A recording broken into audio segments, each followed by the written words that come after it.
welcome to the Crack On podcast, hosted by me, John Saunders. Crack On! Hey guys, welcome to another episode of the Crack On podcast. Today I'm privileged to have a very, very good friend of mine, Richard Selby, who is the Director of Pro Steel Engineering and is the new chair of the IOD Wales. Good afternoon, Rich. How are you? Yeah, very good. Thanks, John. How are you doing? Yeah, really well, thanks, mate. Really well. Chuffed to thank you for saying yes.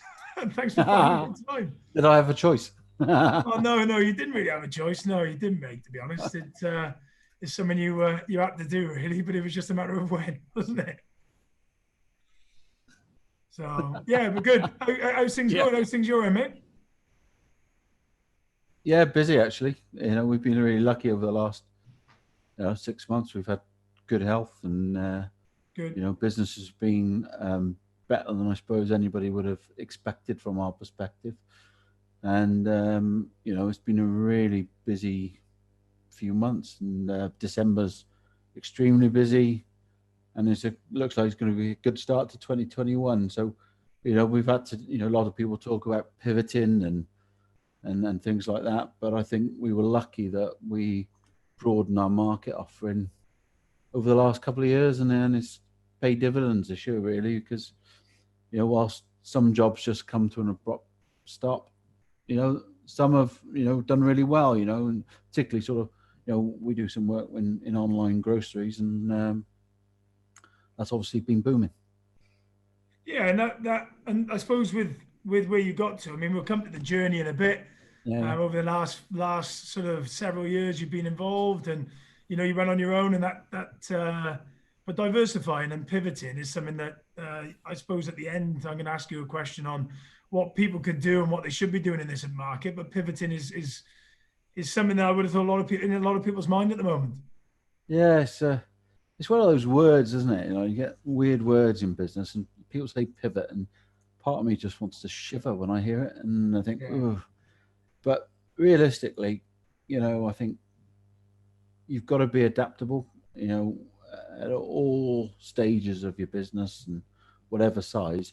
You've got to be able to reconfigure as the market needs. I think the reality is it's just moved so quickly over the last few months that some people will do very well, some people will do really badly, and there'll be some new industries that come up and new opportunities over the next 12 months. And really, I suppose positioning yourself for that is a bit of a guesstimate, but it could be a real game changer going forward. And I think, like lots of things, change brings opportunity, and that excites me. I'm one of those people that loves uncertainty, and it gives me a bit of a buzz that we don't know quite what's going to happen, and that then I think gives us that opportunity to grow our businesses and look at new things and do new things and be part of the post-COVID world, for the future. Yeah, no, I totally agree. I totally resonate with that. I think with there is uncertainty, there's opportunity in there, and there's obviously in the news at the moment it's very doom and gloom, and there is positivity with regards to there being a light at the end of the tunnel with the vaccine. But I mean, the short term, medium term, obviously there's a vaccine, but short term there's a lot of pain, especially sort of like in the industry I'm in, and the leisure industry is getting the right kick in, and there are certain industries that are getting the right old chew in. But as you say, I think there's opportunity out there, isn't there? Yeah, and like short term, it's brutal, particularly with hospitality, leisure, tourism. Yeah. And the government has to get in there and help those sectors out. It's got to be a sector specific offering. Yeah. And really, it's one of the sectors that really needed more help all the way along, whereas some people have been getting, or some businesses have been getting help that possibly haven't needed it as much. And I think that needs to be looked at, particularly now that we're not just in an emergency response as we were perhaps back in March and April time. So going forward, I think hospitality is going to be dire for the next few months, and it really needs to be propped up by the government. and the other sectors that don't need propping up shouldn't be propped up, and need to get on. And if businesses sadly will fail and new ones will come along, and it's part of what's going to happen. Yeah. And I think as business organizations, as businesses, we've all got to work together to help bring everybody along through this. Yeah, well, on that though, I mean, you work within sort of Wales, England, lots of parts of the world now. Mm. How have you found the approach regarding the COVID? I know it's quite an interesting one. I've not really asked this question to anyone else, but how have you found the approach generally from working within Wales, where your base is? I mean, you're based in Pontypool, which is an amazing part of the world. I will add, because that's our home sort of Yeah. home territory. But have you found the combined approach? Is it the difference in lockdown there and lockdown there? Have you Oh, found it? it's really confusing, and you know, uh, for me, I have to look at these rules all the time to see how we're managing it. So we've got people that live in England and commute to Pontypool every day. We've Yeah, got projects in England where we have to commute to England, maybe not every day all the time, but some of the time. And then you've got customers who don't necessarily know what's going on. And there were lots of questions when we had the fire break a few weeks ago.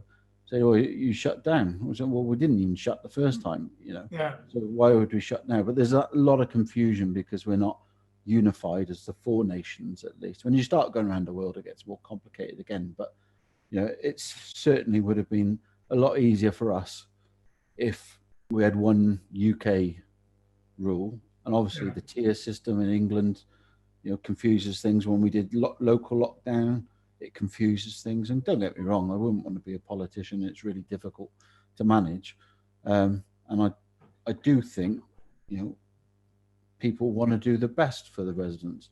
But at the same time, we got to make it a lot easier, because Yeah.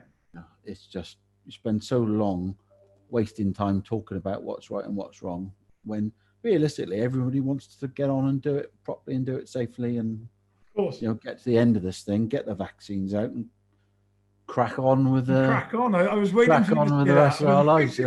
I led you Let's nicely just into drop that, it in. actually. Nice into that. Yeah, set it up, and Yeah. You played that right at the park, mate. You played that right at the park.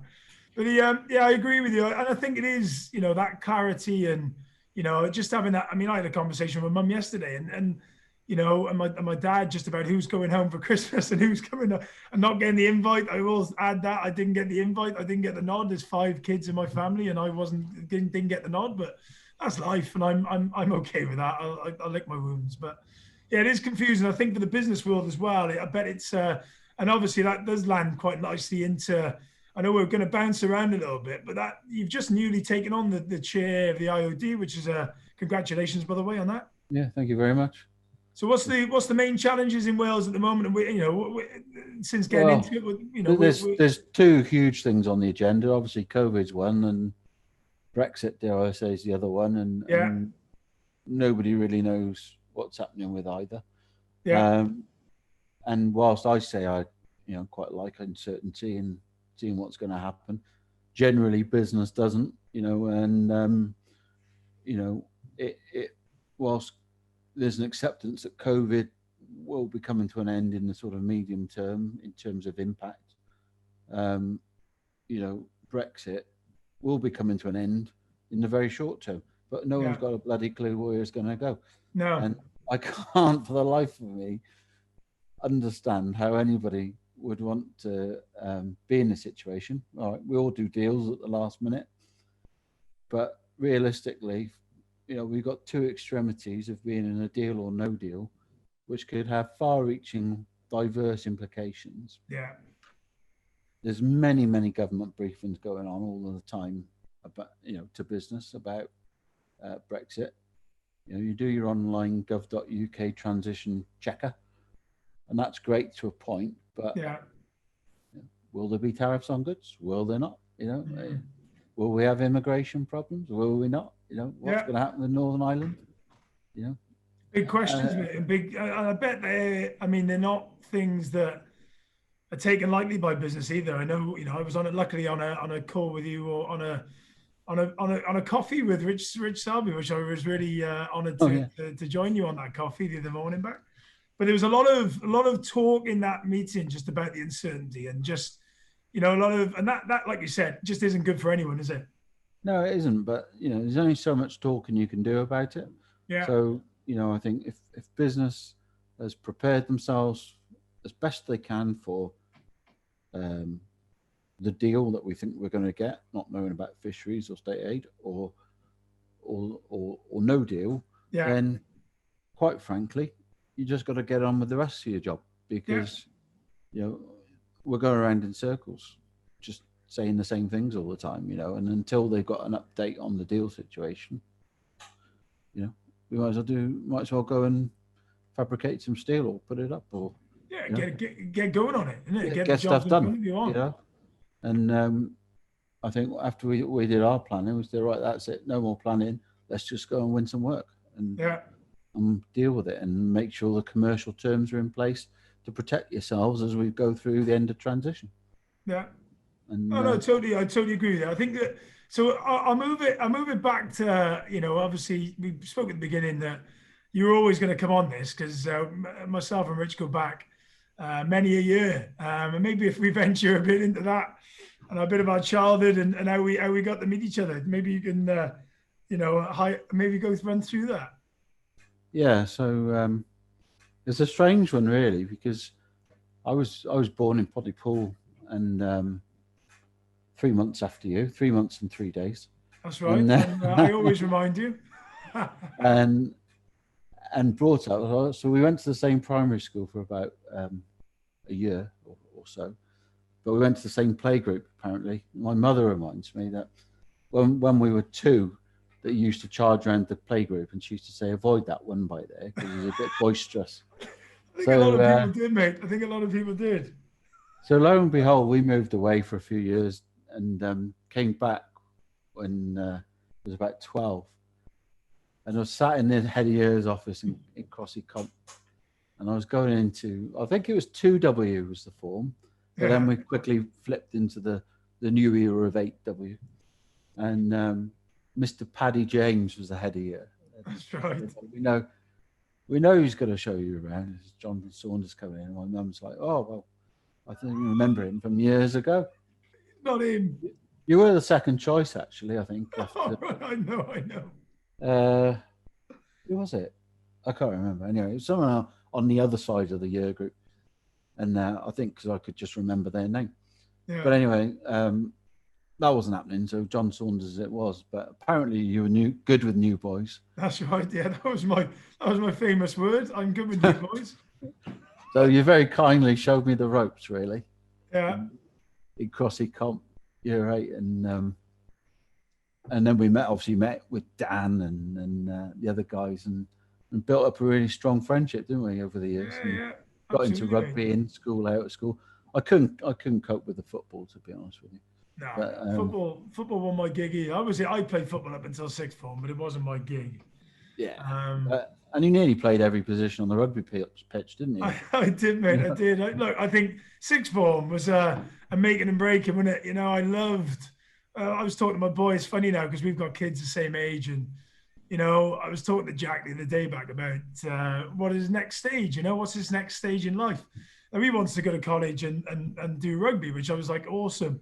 But you've got to go and enjoy. I mean, our sixth form was a special time for us, wasn't it? I mean, it was one of my That's it. favorite times of all time, actually, up until now. Sixth form, I loved it.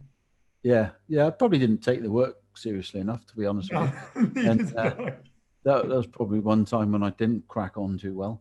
Yeah, Um, but I did have a really good time, and yeah, that rugby, we were playing for club and on the weekend and school in the week, and it was training 4 times a week. And, it was just a good time, wasn't it? Just enjoyed life, and it was hard at times, wasn't it? There's some yeah. difficulties we all had along the way, and as a group of mates, we helped each other out and pulled each other up, and I think it helped make us what we are, really. Yeah, of course. Yeah, I think anyone. I think anyone. Listeners generally. I think the lesson for me, for definite, be a question for you as well, is that it is a making and breaking of it. I find myself in a very privileged position that I have got a group of friends like yourself, within that group that, we've stuck together, and now we're 40 years of age. We've helped each other out, and you're at our beck and call. And I just think it's what makes and breaks you, and that support is invaluable. Yeah. No, it was good, and I think it's fairly special to be able to take your mates from your school days right the way through your lives. So I feel very fortunate that being able to do that, and also, it's a complete release from professional life, if you like. Yeah, we all talk work and how things are going, but we can quite quickly regress into the idiocy that we used to be, and just having time, and that's important, isn't it? Because people talk about mental health and things like that. Having good friends around you and good family makes a massive difference to your mental health. And then all the pressures that you're under day to day professionally. If you can just step outside of that, it can add so much value to your life.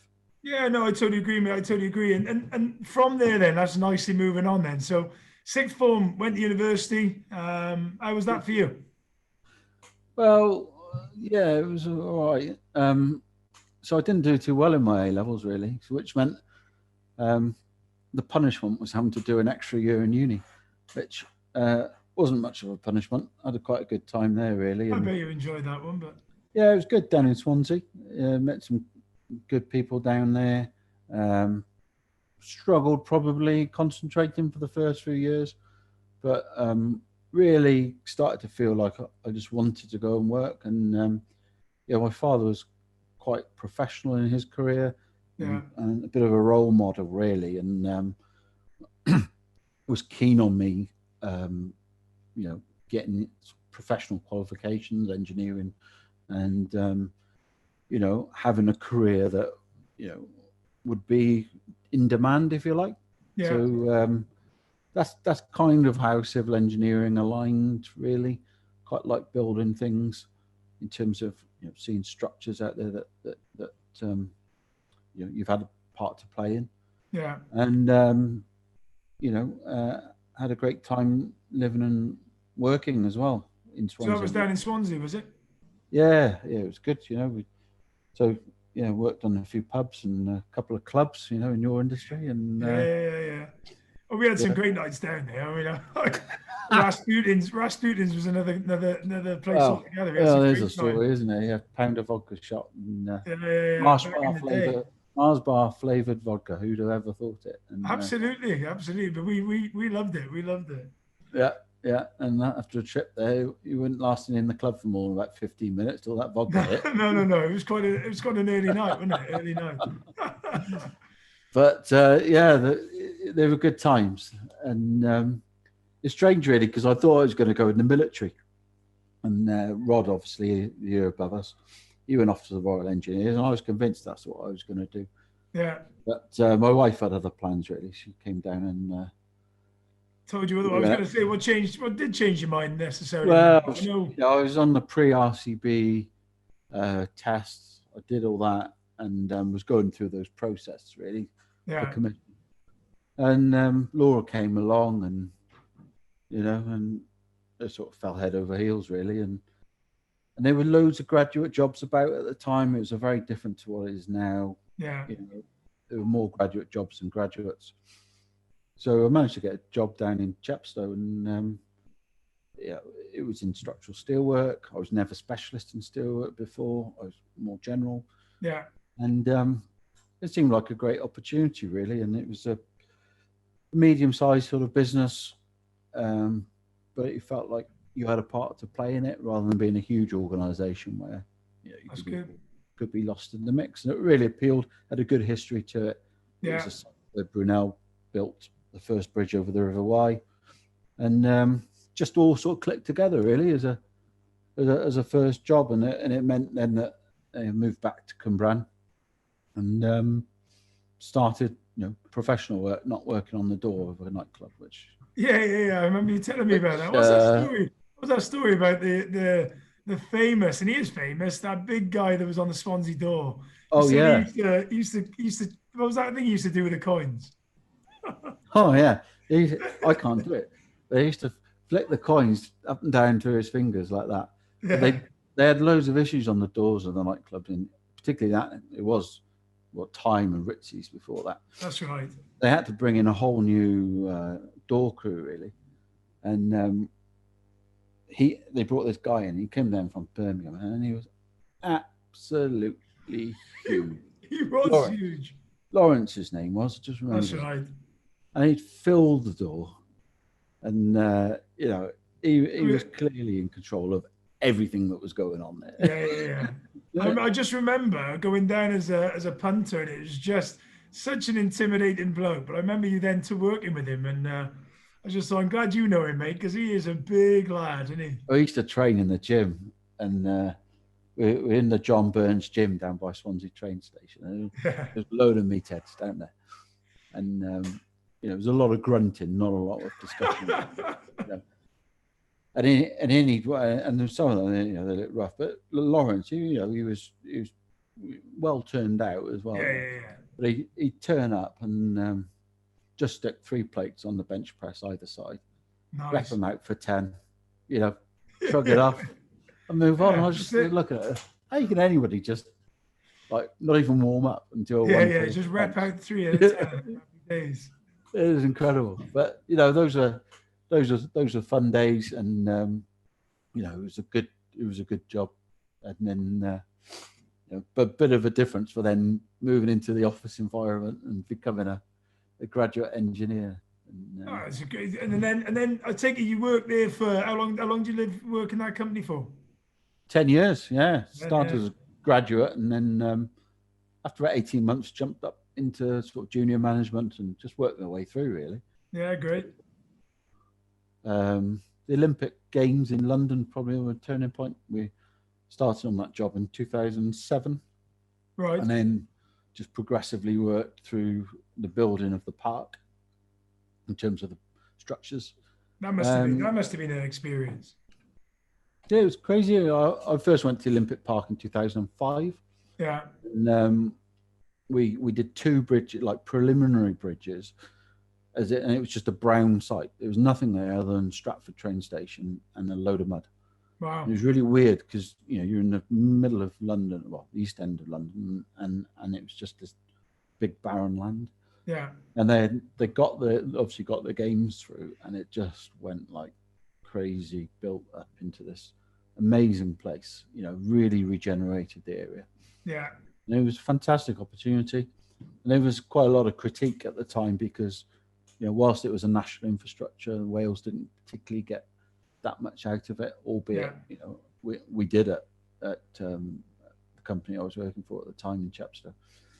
We did really well. We did 33 structures. Wow. And then, that organisation went through a bit of change and things were happening, and it didn't seem like it was going to be that eternal job that I thought I'd gone there and I was going to stay there till I retired. I don't know why. I was probably a bit naive, but it started as a real quite family business and moved quite corporate. Interesting question just on that, Top and Taylor. Did you think you were gonna be that person that was going to be in the same job for a long period of time? Well, back in 2010, I had the appraisals, and he was like, "Oh, you're going to be the next director that gets appointed to the board." So you think, "Oh, yeah, this is it. I'm 30. Yeah. I'm going on the board. Boom, I'm going to crack this." Yeah. And that's where I thought I was going to, and it was becoming more corporate. I thought, well, corporate director, yeah, brilliant. That's my, I'm going to be the MD one day. That was my sort of drive towards. And then it just, changed. There were all sorts of things that were completely outside of the company's control happening, Right. with the shareholders and all sorts of things. And it just changed as a business. Yeah. And there was new leadership which didn't resonate particularly well with me, and you've got to make choices. And Christmas 2011, my choices were, we'll find another job, that gives you an opportunity on the board. Grin and bear it where you are, or move away, Yeah. We didn't really want to move away because of the family situation. But because where it was at the end of the recession, wasn't really that great an opportunity to move jobs, Yeah. So you know what it is. Well, one thing leads to another, and you're in that situation where opportunities start presenting themselves. We're getting closer to the Olympic Games, London 2012, and the clients are all saying, "Well, you and Justin would have scooped up if you'd done this yourselves," Yeah. and then your cogs start going. And there was this eventful day in East London where we were sat in a cafe outside, and it must have been about 34 degrees, and obviously hair isn't very protective. And the guy from the client had just kept talking and encouraging us to do this for about 3 hours. So my head was sort of like blistering in the heat. But we were really pumped up now. It was a Friday afternoon, absolutely buzzing. Sort of, yeah, we can go and do this. So it sort of built that confidence up. That then it was my father's 60th birthday. Then we registered the Pro Steel as a company, and then the work started to come. So we had to quit pretty quickly. They made us work on notice, which was a bit frustrating, but hey ho. I suppose looking back, what was that day like when you quit? Was it, talk us through a few of the emotions you had when you did that? Well, it was a bit mixed really, because it was a good job. I was head of projects, and up to probably the 6 months before this point, I'd really enjoyed my career there. And I'd liked working with a lot of the people. Some of the new people I wasn't so keen on working with. And part of me was a bit concerned that perhaps I'm not coping with the change in the organisation very well. Yeah. But then I thought, do you know what? This isn't right. This is going the wrong way. Yeah. And I was right, because they're not trading in the market that we used to operate in anymore. So it was a very, very odd day, really. But because of the change and the redirection of the company, quite a lot of people were leaving. Right. It became, from probably a few years earlier, if somebody left the business, they would all be like out for drinks and a bit of a a celebration or thank you. It was just flat because it was happening so regular. Yeah. You didn't have a leaving do, because everyone There was no leaving the do, sort of because time, there'd be a leaving do every week. Well, Yeah. And you look back and you think, God, it was just such a bad sign, wasn't it, really, for the organisation? And it's a shame. And I bet that just on that point for a moment, there's a lot. I bet there's a lot of that within. Well, there's got to be a lot of that in the world now, isn't there? I mean, our company Yeah. being one, being quite open, they're making redundancies, and there's a lot of shifting of people. I know we mentioned pivoting, but I didn't pivot necessarily out of the industry. But what I suppose on what you've just said about that one moment in 2011, if someone was sat there right at this moment in the same sort of position, what sort of advice would you give that person? Well, it's a difficult time, but there's never, there's never been a better time to go and grasp opportunity either. And the one thing I've learned about it is that I'd be a terrible employee now, because that once you've set something up and you're doing it for yourself, it's hard for the first few years, but once you're in that swing of it, it's incredible. It's an incredible sense of freedom that you can go out, you can work for who you want to work for, you can get involved with projects you want to get involved with, and you can contribute to society in the way that you want to, and you're not that constrained, or you're not constrained, which to me is invaluable. And I didn't realize back in Christmas 2011 what that opportunity would look like. I didn't know how that could be. I didn't know that. Isn't it amazing what people pay you to do for them? Brilliant. When those first payments started coming, I thought, people are actually paying us money. This is mad. I bet that guy down in the Olympic Park is on your Christmas card list, isn't he? Oh yeah, strange though, because we ended up going back and doing a job for him. So we did one job for him, and then we did a second job for him, and he's a cheeky tone. So John, because there was this bridge, and they all had funny names, and Yeah. it had to be reconfigured for the legacy state post Yeah. gates. So we were reconfiguring it, but originally the company I worked for put this bridge in, and there was a bit of a defect issue with it that needed addressing. And he sat there in this meeting. And he said, "Well, I think you've got a moral obligation to fix that because you worked for them at the time." Right. And I thought, "Well, you're on drugs or something." Yeah. Yeah. Yeah. What's You this? know, What are you talking about? moral obligation to Yeah. fix Yeah. Yeah. another company had done because I work for you. Anyway, so at this point, it was, I put it down. He must be under some pressure or something like that. Anyway, so then we started having the harsh realities of running your own business, where people don't pay you Yeah. for the work that you do. So we had a little bit of a ding dong, and ended up settling again. But it all gets quite serious quite quickly, because Yeah. you've got to keep in mind that, whilst you're a shareholder, it's your money, but it's not, it's the company money, and it's balancing up that fee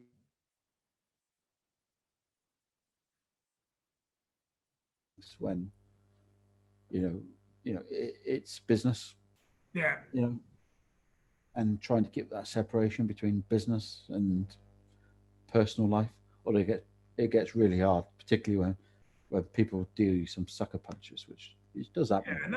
and that, I suppose that's I remember you talking to me a few years ago, just how business is a game, and that's your exact words to me. It's a big game, and it. I suppose with that can throw you all sorts of curveballs, can it? Yeah, yeah, absolutely. And you've got to. It's like everything in any game. You've got responsibilities within that game, and you've got rules, and you've got to try and anticipate what the other players are going to do as well, so you can, improve your performance, and whether that's working with the other players, or sadly against them in some circumstances. It is survival, and particularly in those early days, it's brutal survival. Yeah, no, I bet. Um, And then so obviously 9 years, 9 years you've been going pro steel. How's that journey been? well, up and down, yeah. It's it's been really, really, on balance, brilliant. Yeah, But what you find is the emotions are just so exaggerated. So when things are good, they're amazing, and when things are bad, they're rock bottom. There's times where you know I've been broken down in tears talking to Laura because I just couldn't take the pressure anymore. yeah, Uh, and that feels strange talking about it because I never thought I was not capable of dealing with stuff. yeah. Um, but And sometimes I bet there's a lot of people. I mean, that fetal position. I mean, I've been there on several occasions, and that breaking down, and I bet you remember those times and those decisions you had to make when you got to that position, yeah, huh? yeah, it's horrible, and you think sometimes you think you might lose it all, and I think it's just putting that perspective of what's important in terms of family, health, um, well-being, and then because if you don't get all of those right, there's no way that you'll be successful running a business. I was going to say, what do you then? You reframe it. How do you deal with those moments then? Because they're obviously going to continue to come, and they're always going to be there. So how do Well, you? How do yeah, you I deal? think you learn to live with it. I think as you go through your career, every time you take on more responsibility or do a bit more, you've got more stress as a result. And stress, to a degree, is a good driver, Yeah, in terms of pushing you forward. But then too much stress, obviously, is detrimental to your health, physically and mentally. yeah, And totally. I think now I'm a bit older and wiser in the turf. I try not to get it to that point anymore. You Yeah, can tend to see issues arising better. Um, and what always used to get me was the business was fine. It was just like any sort of other issues. There'd be minor things, but they'd be like the straw that broke the camel's back, really. yeah, yeah, yeah, And I just had to resequence the fact that, well, actually, my priorities to um, things outside of work are different, you know, Yeah. and I can't let that stack on top of what's work. It's just a different thing completely, you know.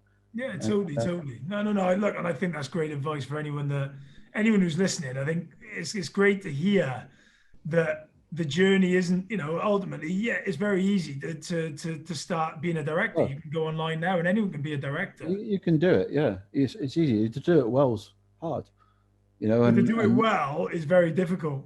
and to then to continue to do it well and to make sure that you're one complying with statutory obligations and Yeah.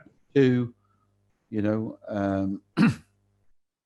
doing the right thing on a moral and ethical basis is another matter, and Yeah, totally.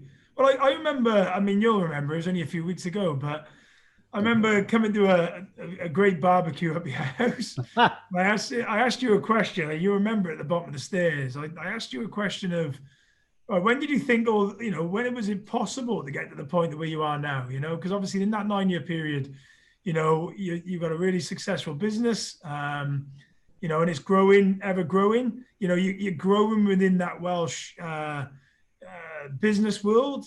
What your answer? I remember your answer. Do you remember what your answer was? no, I'd had a few beers by then probably. Yeah. So you said something happened in 2014 that you just could see it mapping its way out. Oh, Do you remember that?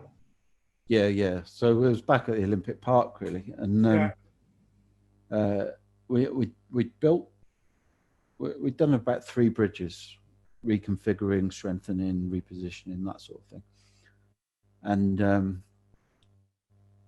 all of a sudden, it's this weird world, isn't it? Like our old boss had left the company that we'd worked for as well. It was that sort of change thing going on there. Yeah. He'd gone to work 2011. and worked for another company, and that they'd won the contract to build the roof on the Olympic Stadium. Brilliant. But it was also strengthening the existing stadium. So there was a lot of work done needed to the existing structure before the roof could be built. Right. And they started talking to us about it. And bearing in mind at this point in time, we were 2 individuals, the only 2 employees in the company, Yeah. and with a load of subcontractors. That's effectively all we were as an entity. Yeah. So there's job, and we looked at it, and it was absolutely huge. And you thought, how is this going to align? How are we going to? There was nothing to lose, really, Yeah. So we just started pulling plans together, and our other good mate Alan was a real good point of strength for us, really, in support in terms of professional advice. And we managed to put this plan together about how we would strengthen the existing Olympic Stadium and convert it into West Ham's football ground. Yeah. And I think that point at which it all started sounding very positive that we were going to get the contract, I started thinking, this is a game changer, really. We've done all right in the first couple of years. It was better than we anticipated, but didn't ever imagine that we would do a £14 million conversion of that stadium, in terms of the work that we were doing. And that was just all labor effectively working at site. All the steelwork was being provided by other people, but it set us on track, because at the same time we were working at Hammersmith on their flyover, and that was a job that came out of nowhere. But it was that approach that we've always maintained. Was we just went, the client phoned, we just went and saw them. They didn't know really what they wanted. They just needed a solution. We gave them the solution. Yeah. They gave us a price for that solution. And we did this all in a day. We arrived at 8 in the morning, and I got home at 9 at night, and with a contract for 300 grand. Amazing. And then that turned into £2.5 million of work on the Hammersmith flyover. So I think that service element is where we've really focused. I was going to say that sounds like that just sounds like the way, I'd say the way to do it. It's the ideal way to do it, but ultimately there's a lot of lessons with that, isn't it? You saw the opportunity, you went and got it, and you didn't get back to the house until you got the contract signed. It's the same. As soon as it's sniffed today, I'm exactly the same. Yeah. If somebody needs a hand, to get a project or an issue resolved, to me, that is the easiest, the best sales tactic possible. Just go and see them, sort it out. Yeah, go and get it. And just for my own interest, how much has that changed now the way you were about 15, 16 years ago when you were working within are you the same person within that role now that you were then, or have you changed Um, a lot? yeah, largely. So I was always, let's go back to my father. Really, he always told me, you need to go the extra mile all the time when you start your career. You can't just be one of these watching the clock. If you want to get on in your career, Yeah. obviously that wasn't focused on being an entrepreneur, but the same drivers were there. You've got to take it on from where it has to be to where you want it to be, and I think all that was a good sign. And I think when we set the business up, it was just like that hunger. There's jobs that we want to do, and there's jobs that we don't want to do. And these days, we're fortunate. There's a bit more choice, really, in what we. But you've been able to create that choice, haven't you? Yeah, it takes time, Yeah. and when you're starting out, you don't quite get as much of that choice, but you've also got to back quite a few losers along the way, Yeah. Well, that's part of the learning journey, isn't it? Yeah, we've had some howlers and projects that have gone really badly wrong, and legal disputes to wasted sales time, Yeah. some projects, we spent hours and days and weeks on that have come to nothing, and that's incredibly frustrating. Oh, I bet it Public is. sector jobs as well, and you just waste so much time on them, and it could be done so much better. But like I say, you've got to accept that that's just part of the process, really. Yeah. No, that's great. It's great. And another thing I wanted to have a look at as well. You're heavily involved in the Prince's Trust, which is Mhm. I was lucky enough, to do a few events with you within the Prince's Trust. I saw you do a bike ride the other week back Yeah. the famous Daniel Reese's bike. Yeah, look, how did it go? And talk us through how you ended up getting involved in such a worthwhile charity. Yeah. So when we started the business, we obviously did all those contracts we just talked about, and Yeah, things started settling down really, and we were getting requests for charity donations all the time and things like that. And there was no real strategy to it, and they were all very worthy things. And we were actually on our way down to Cornwall one day, and we'd just seen Anton Deck's 40th birthday celebration of the Prince's Trust. So Laura said to me, "Oh, well, you should contact them really, because you believe in supporting young people get on with their lives, and just find out about them, see if they're worth supporting." And there's this misconception that the Prince's Trust is a heavily funded organisation, yeah, but because it's got the Prince of Wales's badge associated with it, but it has to raise its own funding. yeah. Doesn't sit on a load of wealth. So anyway, I was bizarrely in, I think it was Sedgemoor Services on the M5, and happened to have this phone call with the then director, Leslie Kirkpatrick, who now runs TechnoQuest. Oh yeah. Princess Trust. That's right. And we had a discussion. She invited me in, and I got introduced to this young chap, and he had a terrible time. Whereas his mother was drug dependent, he was having to source her drugs. He was having to carry knives. They moved down from another part of the country, and it was a real harrowing tale, basically. And I sat there, and you've got kids who are coming up at the time towards being teenagers. Yeah. Linking it, we haven't seen half of this. No. You How know, lucky? How and lucky were we? how lucky were we? Yeah. You know, absolutely no clue about how tough it can be out there. And this young guy, through the support of the Prince's Trust, great sales pitch by them, really bringing him in. But Yeah. he turned his life around with their support, and he was now an instructor in one of the adventure activity places in Cardiff. And I just thought, you got to do more of this. Yeah, yeah, yeah. This is a game changer, really. And Yeah, I was looking at it, thinking, you know, in our industry, there's a lot of older people, a load of guys generally in the industry, and there's nobody coming through. And you know, we need to work with young people to help get them into good local jobs where they can contribute to society. Some of totally. them are terrible stories like that young kid. Some of them aren't so bad. You know, they're just little barriers that they just need a bit of support with. You Just know, need a and helping hand. they just need a bit of confidence. You Yeah, know, that's to it. know That's that it. they can, and you know, and build that aspiration of what is possible.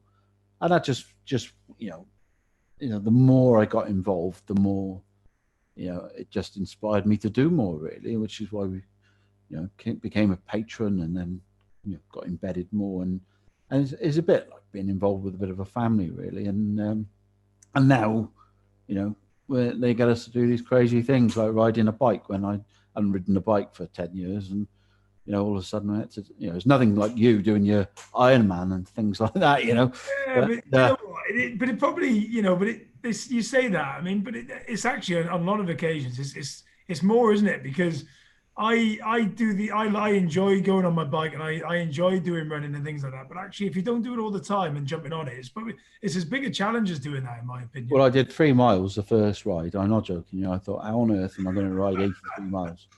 I went from my house down to the end of the straight mile. If you know the area well, you know it. Yeah, Down to the straight mile, which is just down by the Gwent crematorium. I got to the end. There's a boulder on the road. Stop everyone nipping down the straight mile, which is another story that's really inconvenient. I had to sit. I had to sit on this boulder. I thought, what the Jeff am I yeah, yeah. doing What is this? riding this bike? You Yeah, know, yeah, yeah. This wasn't Daniel meant Rees to be. very kindly gave me this bike to ride, and it was the saddle. That's not fun. What's all that Oh about? no. It was honest. It was proper rear end abuse. And It was hurting. It was hurting. I thought, oh, there's no way this is going to happen. Anyway, so I got back, and I had another 2 rides like that where I thought, oh, I just don't know how I'm going to do it. And then Yeah, yeah. And then I the bought some fourth of those one. padded shorts. Yeah, yeah. Those padded shorts are the way forward, mate. I'm telling Yeah, you. yeah, they were good. They were good.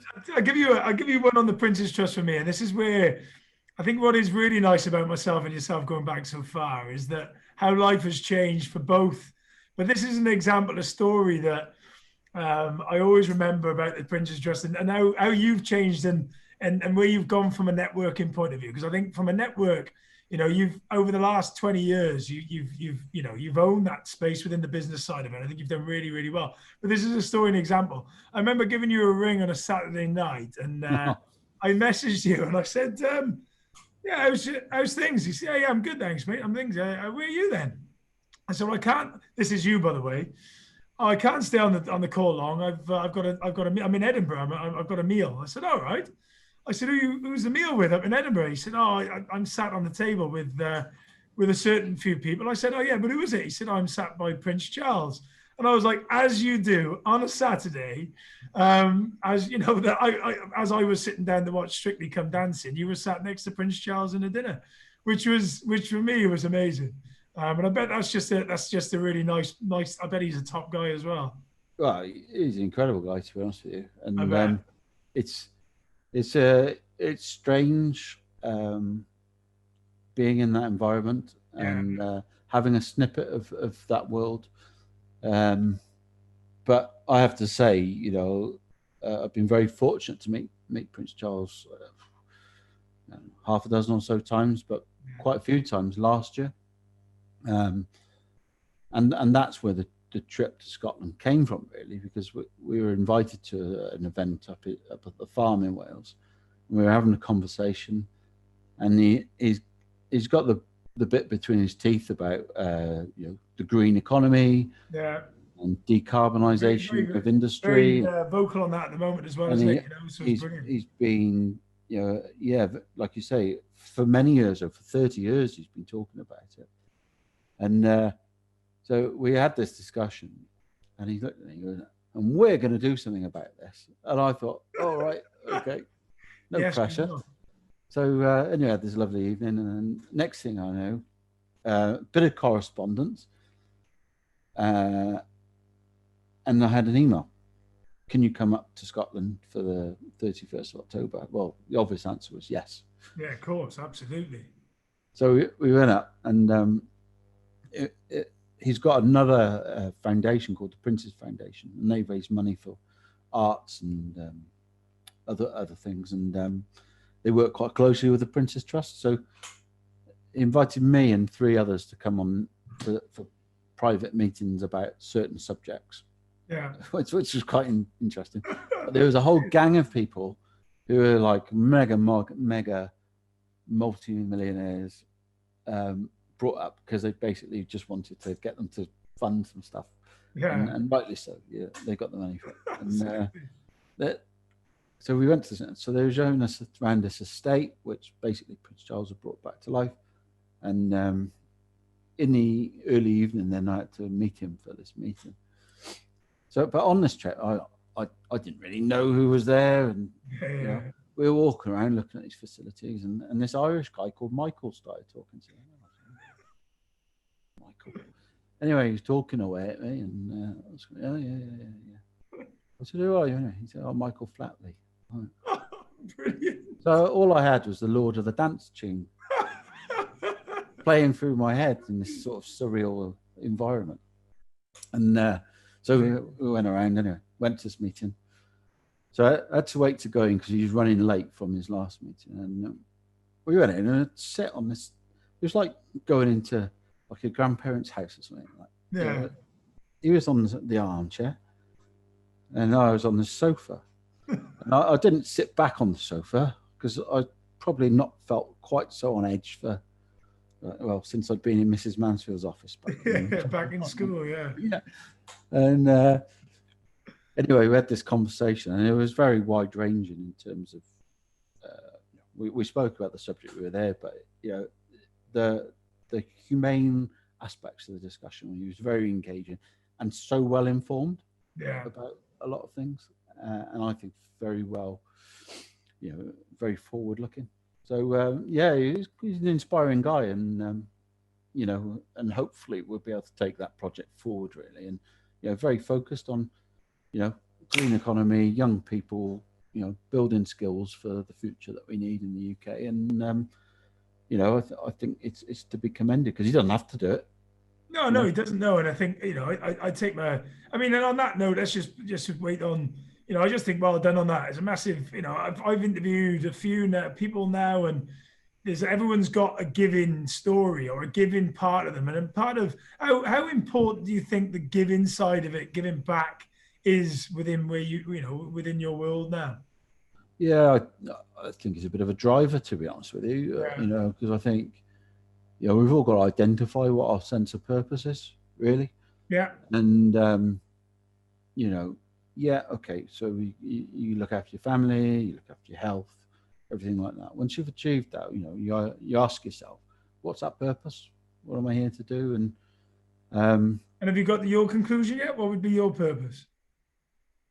I can't say I've concluded it yet, but what I do think is that, you know, there's a responsibility on all of us to create a prosperous society. Yeah. And one which helps us to help ourselves, you know. So, you know, I'm not one for saying let's just give a load of handouts here, but I am one for saying let's help people get into work, let's help people get skills, let's help build an economy that, you know, reflects the demands of society. And you know, that's where I see playing a part in it really. And I think you know, it'd be interesting to see how successful over the next 3 years of being involved with the IED we are doing that, but it'll be beyond that, you know. Yeah, of course. And you're gonna pass the baton on, but I'm adamant, just from knowing you like I do, you know, you're gonna pass on a very good baton, and they'll continue, and you'll have legacy within that role.